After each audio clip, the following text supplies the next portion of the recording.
berkuasa bertindak zalim terhadap bukan Buddha. Komunis berkuasa bertindak zalim terhadap bukan komunis.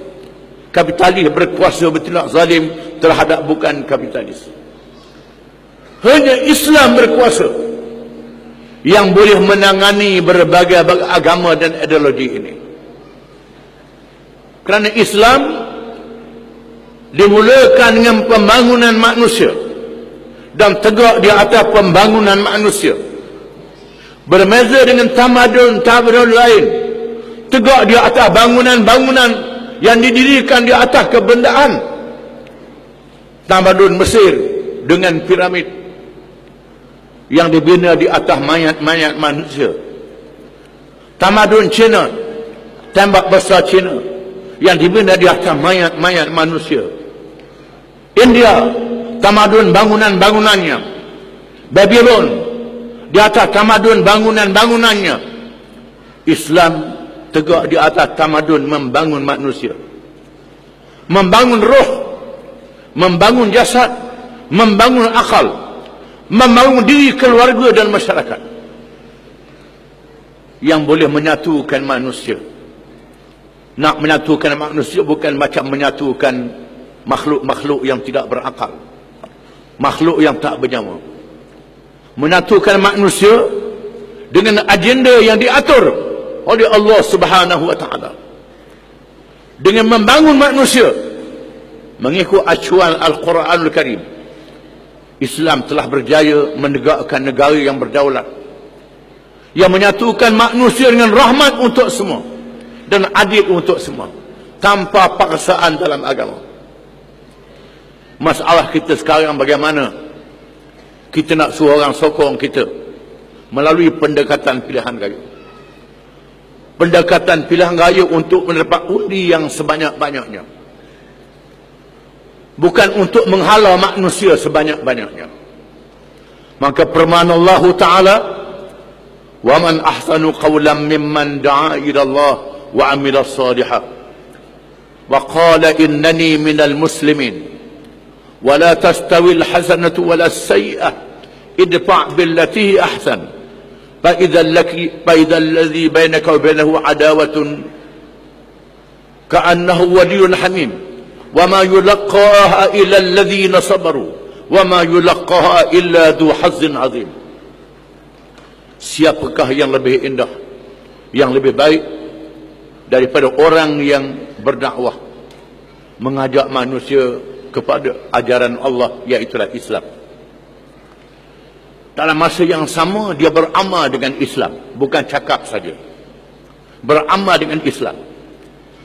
Dirinya beramal dengan Islam, menunjukkan model kepada orang lain dengan Islam. Ini sangat penting. Selalu dia berkata dengan berani, saya adalah orang Islam dan menegakkan Islam. Bukan penakut, tak berani menyatakan Islam, sembunyikan Islam.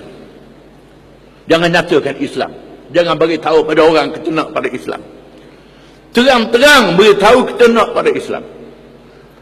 Dia nak ikut tak mau ikut, kita tak paksa. Dan tidaklah sama di antara kebaikan dan keburukan. Buktikan diri kita dengan baik di tengah ajaran-ajaran yang tidak baik. Buktikan dengan praktikal amalan, bukan saja cakap. Tolakkan kejahatan orang dengan kebaikan. Termasuk buktikan kebaikan itu ialah menolak kezaliman orang dengan kebaikan. Orang yang buat zalim pada kita ditolak dengan baik, dengan nasihat, dengan maaf, sebagaimana ditunjuk oleh Nabi SAW. Nescaya orang yang dahulunya bermusuh dengan kamu bertukar menjadi kawan yang baik, yang setia kepada kamu. Dan tidak boleh melaksanakan perkara ini melainkan oleh orang-orang yang sabar, orang-orang yang diberi kelebihan oleh Allah Subhanahu wa taala. Kalau tak boleh laksanakan ini, kita tak menang lagi. Tak diberi kelebihan oleh Allah Subhanahu wa taala. Dengan sebab itu, Saya menegaskan bahawa kita bukan sahaja mengambil pendekatan demokrasi muwajah silmiah, berdepan secara damai. Dalam masa yang sama kita membuka pintu besar dan pintu jendela kita untuk berdialog dengan orang lain. Untuk berdialog dengan orang lain. Berdialog dengan baik, menyampaikan mesej kita. Bukan orang nak datang kepada kita jemput masuk. Sebagaimana Nabi kita Muhammad sallallahu alaihi wasallam menghantar mesej kepada pemimpin-pemimpin dan rakyat, kepada raja-raja, dalam masa yang sama membuka pintu Masjid Nabawi kepada utusan-utusan bukan Islam, sila datang masuk untuk mendengarkan kepada mereka apa dia Islam. Bukan bermakna buka pintu kita masuk orang lain, tidak. Bukan makna buka pintu kita lari pada perjuangan, tidak. Itu menyeleweng, itu tak betul. Quran mengatakan buka pintu. Bukan pintu berdialog dengan orang, tunjukkan kebaikan dengan orang. Bila kita sebut kita nak berdamai dengan UMNO, maka masuk UMNO. Ini tak reti, tak faham. Tak faham uslub yang diajar oleh Nabi kita Muhammad sallallahu alaihi wasallam. Adakah kita boleh menang dengan pilihan raya dengan yang hadir ini saja? Tak boleh, tak mungkin. Menang dengan ahli-ahli PAH saja? Tak mungkin. Mesti dengan kejayaan kita mengajak orang lain mendukung perjuangan kita, menyokong perjuangan kita. Sama ada orang lain itu orang atas pagar, orang UMNO, orang parti apa sahaja, sama ada dia menjadi ahli kita, sama ada dia mengundi kita, sama ada dia tak masuk kita, mengundi kita juga. Ini yang perlu dicari untuk mencapai kemenangan pilihan raya.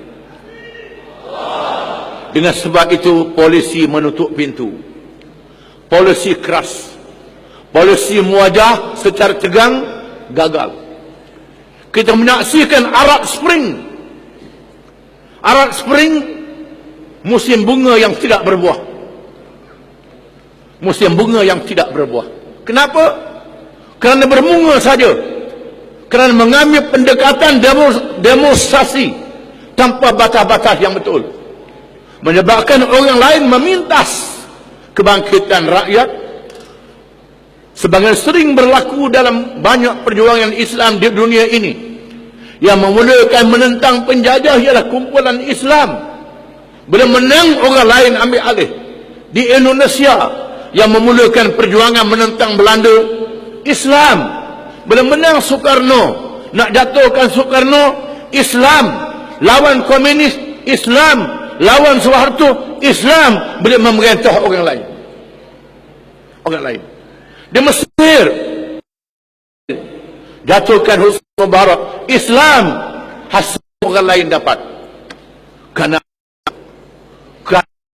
yang tidak konsisten, strategi yang tidak betul dalam menanamkan perjuangan, strategi yang tidak tahu di mana terbuka dan di mana tertutupnya, strategi yang tidak ada batas.